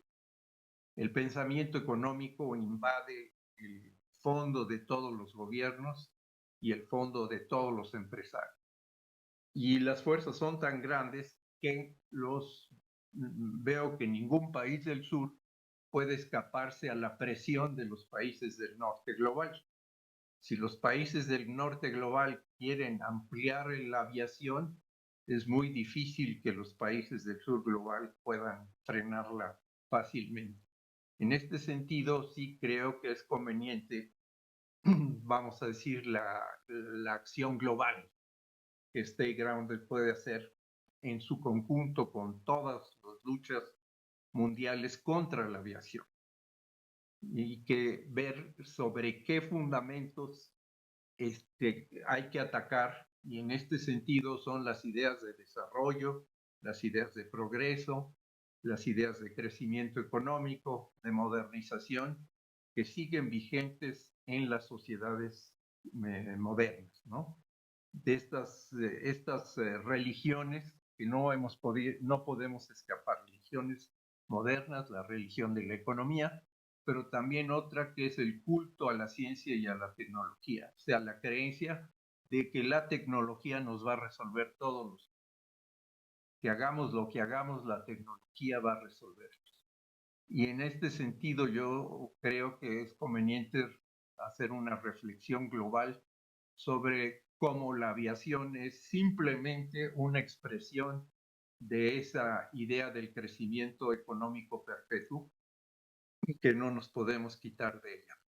Creo que en paralelo debemos trabajar sobre esas ideas globales para poder hacer la lucha local, que como la hemos hecho aquí en México, en sus casos concretos, cada país, cada localidad tiene cosas específicas. En el caso del Valle de México, la cuenca del Valle de México, pues una cuenca a gran altura, a 2.100 metros sobre el nivel del mar, muy mala para la aviación.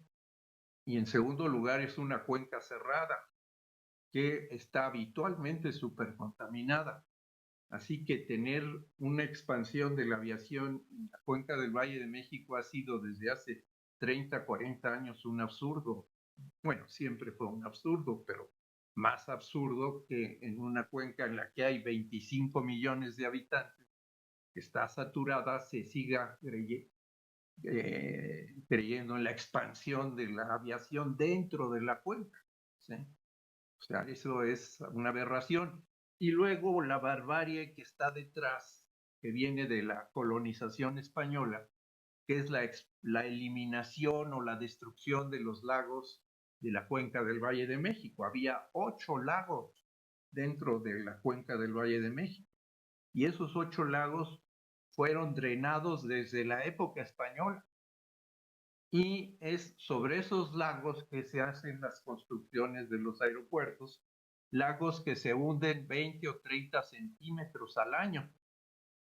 O sea, ¿cómo se puede construir una pista de aviación sobre un terreno que se hunde 30 centímetros cada año? El costo de mantenimiento es inmenso. Y esa fue una de las razones principales por las que López Obrador aceptó cancelar el proyecto escandaloso, grandioso de Peña Nieto sobre el lago de Texcoco. Todo el mundo habló sobre muchísimas cosas, efectos negativos por acá y por allá, pero pocas gentes le dieron atención a la defensa del lago mismo, que aunque estuviera seco, el lago podía volver a la vida. Salvo que había toda clase de acciones, de pavimentaciones y de posiciones gubernamentales. El Valle de México vive de un bombeo escandaloso. El agua traer agua y bombear agua para sacarla es un costo que equivale como al 20-25% de la electricidad que se consume en México para mantener ese equilibrio hidráulico de la cuenca del Valle de México. Así que todo es una aberración por la colonización mental, es decir, la barbarie que nos trajeron los europeos a México, la manera de ver el agua, o sea, de verla como mercancía y de expulsar el agua por medio de drenajes y bombas. Entonces, atrás de eso está toda esa visión de odio a la naturaleza, que es perfectamente consistente con la industrialización y con la religión de la economía. Y es precisamente lo que yo invito a reflexionar sobre que es necesario desoccidentalizar la mentalidad, o sea, quitarnos las ideas de Occidente, desindustrializar la sociedad, o sea, buscar todas las formas para reducir la industrialización y de tal manera de que podamos hacer una posibilidad de sobrevivir en este. Estamos viviendo en este momento un año que se puede volver otra vez un año más caluroso de la historia. El año pasado lo fue y el año antepasado. ¿Cómo puede suceder que cada año haya más calor en el mundo? Digo, ¿qué va a suceder de aquí a 10 años? ¿Cómo va a ser un infierno la Tierra? Entonces el tema climático está volviéndose escandaloso y sobre eso, pues creo que tenemos que reconocer como organización todos que hay una emergencia climática. Ese es un principio fundamental en la lucha. Si no reconocemos que hay una emergencia climática, no se puede avanzar. Se puede hablar todavía mucho más sobre esto, pero hay otro. Gracias compañero Miguel. Bueno, vamos a darle la palabra a la compañera Sandra Galló. Adelante, compañera Sandra. Hola, muy buenas días, tardes por allá. Bueno, yo nada más comentar algunas cosas rápidamente. Primero, agradecer desde luego a Ángel Zulú la moderación de esta mesa y a los compañeros y compañeras que han compartido sus testimonios, que bueno, obviamente nos hace pensar y remitirnos a los territorios en los que nosotros estamos y cómo opera el modelo turístico capitalista en estos territorios, ¿no? Entonces, en ese sentido, solamente comentar que en cuanto a los aeropuertos, pues también en Mérida se hizo la ampliación o se está haciendo la ampliación del aeropuerto de Mérida en Yucatán, que bueno, también responde a este mismo interés de mover el turismo de masas que ya se mueve en Quintana Roo, expandirlo hacia Yucatán, ¿no? Y que sea pues, ¿cómo decirlo? Pues se ha intensificado con la puesta en marcha del mal llamado Tren Maya, ¿no? En ese sentido, agradecer muchísimo la exposición del compañero Ángel Flores de Milpa y un gusto conocerlo y escucharlo y ver cómo este proyecto del mal llamado Tren Maya responde más bien a un proyecto regional, ¿no? De movimiento de mercancías que se está buscando hacer justo en toda esta zona que podríamos llamarle del Caribe, ¿no? Entonces, como el tren mal llamado Maya, pues justo una de sus funciones es esa, ¿no? Conectar junto con estos otros países del sur de América Latina, de América Central, para el movimiento de mercancías, ¿no? Y bueno, en ese sentido, me remito a una idea que ha manejado el compañero Pedro Uc también de la Asamblea de Defensores del Territorio Maya Muchimbal, cuando dice que en estos territorios se está implementando una especie de manual del despojo, ¿no? Entonces podemos ver cómo se utilizan exactamente los mismos mecanismos en los distintos territorios, ¿no?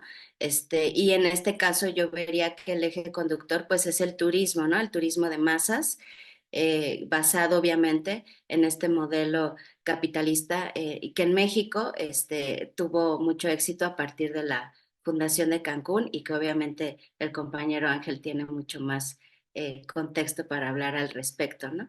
Y bueno, finalmente, pues nada más unirme al llamado para la difusión, acompañamiento, ¿no? Y todo lo que sea necesario para compartir todos estos procesos de defensa del territorio que se dan en México y en América Latina, que por muy de izquierda que se digan los gobiernos progresistas que han pasado por esta región del mundo, no dejan de ser neoliberales, desarrollistas y buscando, como ya lo dijo el compañero anterior, el crecimiento económico por encima del despojo de las comunidades indígenas y afectando de paso, ¿no? También a a la gente que vive en las ruralidades, ¿no? También gentrificando y, o sea, todo forma parte como del mismo proceso. Y bueno, mandar un abrazo fraterno también a la compañera Gabriela, que bueno, tuve la oportunidad de colaborar varias veces con el compañero Heriberto, lamentamos mucho su partida y bueno, aquí seguimos impulsando también la defensa del lago y del territorio en el Estado de México con todas las afectaciones que han tenido desde hace ya muchísimos años. Y bueno, pues eso es todo. Muchas gracias. Muchas gracias, compañera Sandra. Qué gusto saludarte y que nos acompañes en esta jornada de reflexión. ¿Alguien más tiene algún comentario, alguna pregunta?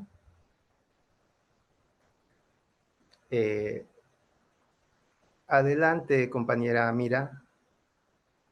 Sí, muchísimas gracias, Ángel, por la moderación y gracias para las tres palabras muy, muy interesantes. I would like to ask my question in English to John and Jacqueline. Thanks so much for sharing this very impressive history of your struggle against this airport and against the deprivation, basically, of the livelihoods in Barbuda. I was wondering if you could share a bit, because you said the fight is like you have this victory now, but and congrats again on that, really. But could you maybe share what if there are next steps or like what is the outlook now? Many thanks.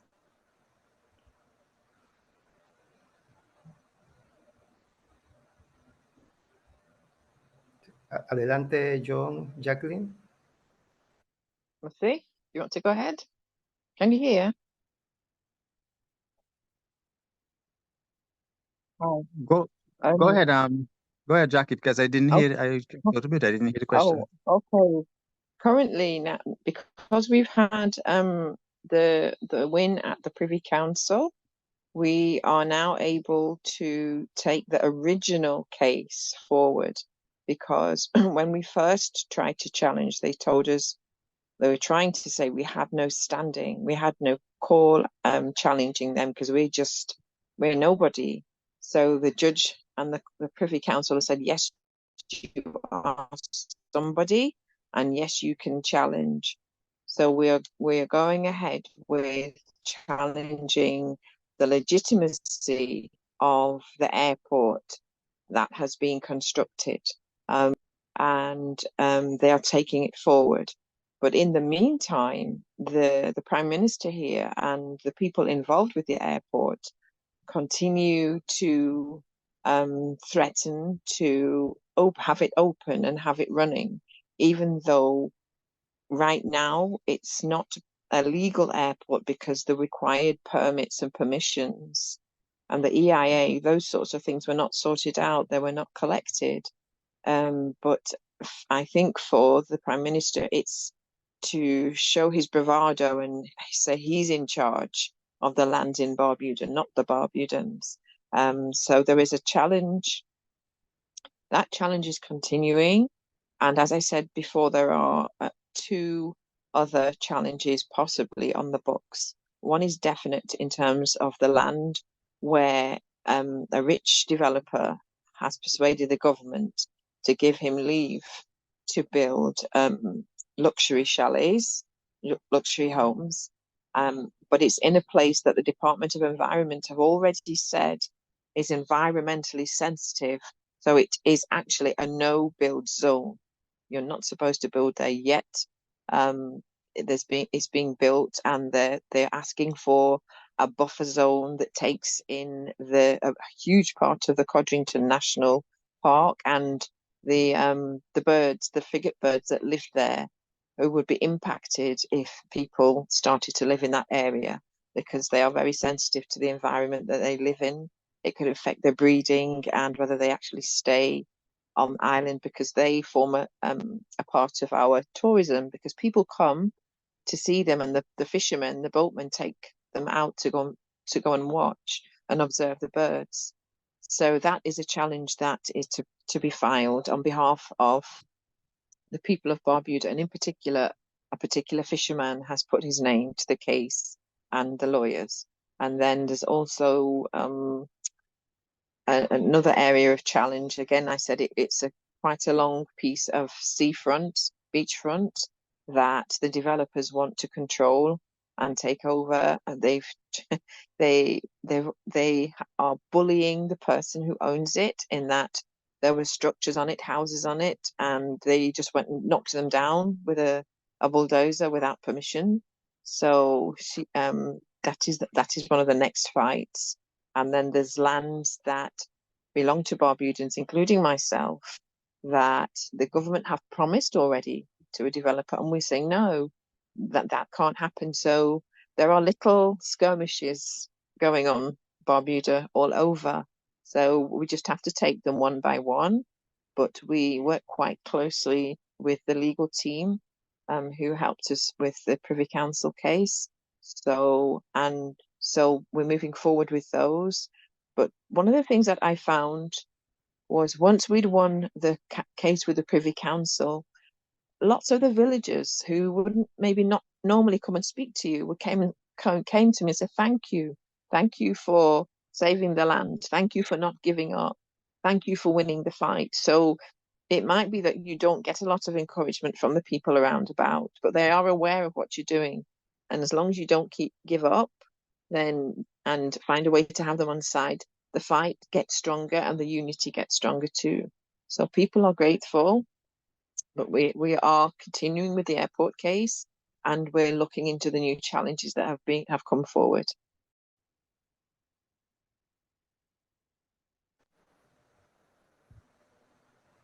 Muchas gracias, Jacqueline, por esta respuesta que también es esperanzadora para todos. Y bueno, ahora le doy la palabra a Daniela. Adelante, Daniela. Bueno, yo sé que ya no hay mucho tiempo hoy para muchas preguntas y muchos comentarios. Solo quisiera pues reforzar un poco desde nuestra parte de como red global que ha sido creada pues obviamente para apoyar a movimientos de base para proyectos aeroportuarios, para hacer resistencia a este tipo de proyectos de muerte, como ya mencionaron antes. De que estaríamos, pues seguimos muy comprometidos también en el llamado que hizo la compañera Jacqueline de difundir las luchas, de apoyarnos en esa difusión y realmente de alguna manera también compartir un poco esas historias de inspiración, pero también de lucha que nos refuerzan todos los días y ah, quiero pasarle la palabra a la compañera Gaby porque me dijo que sí puede leer el mensaje de Carlos. Porfa, Gaby. Sí, claro que sí. Parece que quizás por error lo envió directamente a mí, únicamente. Entonces, dice Carlos Arturo de Colombia, sí, señor, existe una paradoja, se sigue gobernando con los grandes poderes que imponen sus megaproyectos, como en México, en Colombia, donde contamos con presidentes lo pone entre comillas, progresistas. Acá en la región del altiplano antioqueño, en Río Negro, está el Aeropuerto Internacional José María Córdoba, donde proyectan una segunda pista que afecta 10,000 residentes, en su mayoría campesinos originarios. Gracias a la compañera Daniela, estamos esperanzados en enlazar esta brega cívica con vuestras luchas globales. Desde 2018 empezaron con este proyecto sin tener siquiera licencia ambiental y estudios de impacto. Y por ese solo hecho se elevó la especulación inmobiliaria y la incertidumbre de las familias. Y se venció el plazo para iniciar la obra. Por lo tanto, deberán de nuevo hacer los trámites por parte de la Agencia Aeronáutica Civil, la responsable del proyecto de la segunda pista. Esta nueva pista solo será para el turismo de salud o médico, con supuesto auge del turismo ecológico que no existe. Cambiaron usos de suelo y se está en boom inmobiliario arrasador de las economías campesinas y alimentarias. Ni siquiera vivienda social para los habitantes propios. Expansión urbana sin precedentes, sin consultas, con las comunidades que afecta 5 municipios, entre ellos La Ceja, donde vivo, y pertenezco al Consejo Territorial de Planeación, solo consultivo, no vinculante, desde donde ejercemos veeduría y presión social frente a semejantes riesgos para las aguas, la biodiversidad, el despojo y los desalojos. Gracias. Muchas gracias, compañera Gabriela, por dar lectura de este comentario de Carlos Arturo desde Medellín, Colombia. Muchas gracias por este testimonio que una vez más nos confirma la forma en la que se están imponiendo estos megaproyectos en nuestros territorios. Estamos ya a unos minutos de cerrar esta jornada de reflexión. Si hay algún otro comentario, pueden levantar la mano o tomar la palabra. Y bueno, de no ser el caso, bueno, aquí tenemos el compañero Ángel Flores. Adelante, compañero. Sí, bueno, brevemente reafirmar la alegría de haber estado participando y compartiendo y conociendo la experiencia de las diferentes dinámicas que se han dado a nivel territorial es muy importante y también el tema de esa esperanza de lucha, ¿va? Donde se han tenido cierto nivel de victorias, siendo conscientes también que la lucha es permanente, ¿va? Es decir, el tema de las amenazas y también cómo todas estas entidades gubernamentales, corporativas, van mutando con el fin de poder someter y dominar y apropiarse de los territorios. Es decir, es una lucha constante, ¿va? Que si bien en un momento dado se logra frenar, la amenaza siempre sigue estando y yo creo que es bien importante en ese sentido lo que ya se recalcó acá, que el tema de la articulación, la unidad en el tema de la lucha, tomando en cuenta que es un enemigo común el que estamos enfrentando, un mismo sistema capitalista, patriarcal, colonial, que está extractivista, ¿va? Que está presente en nuestros territorios y que es necesario defender la vida y alzar la voz contra todo este proceso de mercantilización de la vida en todas sus dimensiones, que es sumamente indignante, inclusive desde la cosmovisión de nuestros pueblos, como esa visión de que todo genere lucro, ¿va? Es totalmente antagónico ante la forma de ver de nuestros pueblos. Así que solamente recalcar eso, el agradecimiento por este espacio y también la disposición de poder articular acciones desde nuestros territorios para poder apoyar cada una de las luchas que cada quien se encuentra librando, ¿va? Así que abrazos desde El Salvador. Ahí estamos. Justo. Ujú. Ay, y perdón por hablar muy rápido, creo que voy a mejorar eso. Muchas gracias, compañero Ángel Flores. Y muchas gracias a todos quienes participaron en esta jornada de reflexión, la segunda sesión. Les invitamos a estar atentos, atentas, atentes a la siguiente sesión, la tercera, en la que hablaremos sobre la militarización y la expansión aeroportuaria, tema de gran relevancia para nuestros territorios. Y bueno, de esta manera cerramos esta segunda sesión y agradeciéndoles profundamente por su palabra, por su inspiración y desde luego por este deseo y voluntad de continuar en la lucha, de continuar articulándonos como pueblos, como comunidades, organizaciones y desde luego con la esperanza de que juntos podemos realmente hacer un frente común a este sistema capitalista avasallante, pero que la fuerza de los pueblos, la fuerza de las organizaciones, la fuerza ancestral y, como decía Ángel, la fuerza espiritual de nuestros pueblos, pues son también parte de esta respuesta ante la situación tan grave que estamos viviendo. Pues muchas gracias y de esta manera cerramos esta sesión.